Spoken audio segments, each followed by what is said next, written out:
നവകേരള സദസ്സിനെ ഏതെങ്കിലും രീതിയിൽ അപവാദത്തിലേക്ക് നയിക്കാൻ സാധിക്കുമോ എന്ന ശ്രമത്തോടുകൂടി ശബരിമലയെ ഉപയോഗപ്പെടുത്താൻ ശ്രമിച്ചത്. അവിടെ തിരക്കായിരുന്നു എന്നുള്ള കാര്യം എല്ലാവരും അംഗീകരിച്ചതാണ്. സമീപകാലത്തൊന്നുമില്ലാത്ത രീതിയിൽ കഴിഞ്ഞ വെള്ളിയാഴ്ചയും ശനിയാഴ്ചയും ഞായറാഴ്ചയും, ഇനിയിപ്പോഴൊരു വെക്കേഷൻ്റെ ഭാഗമായിട്ട് വരുമ്പോൾ ഇന്നും നാളെയും മറ്റന്നാളും ഒക്കെ ഇതുപോലെ നല്ല രീതിയിൽ ഭക്തർ മുന്നോട്ടേക്ക് വരുന്ന ദിവസങ്ങളാണ്.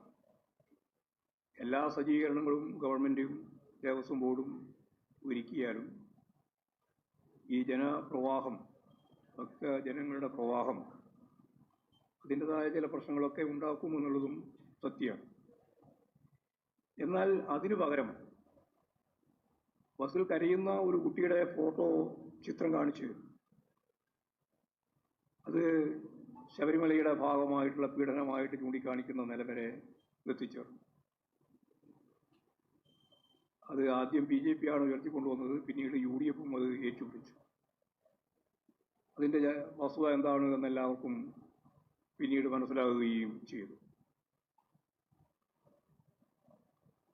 ഇതിൻ്റെ അടിസ്ഥാനത്തിൽ ശബരിമലയിൽ കാണിക്ക ഇടരുത് എന്നത് മുമ്പ് തന്നെ ഉയർത്തിക്കൊണ്ടുവന്ന ഒരു സ്ലോഗനാണ്. അതിപ്പോഴും വീണ്ടും ആവർത്തിക്കുന്ന നില ഉണ്ടായി.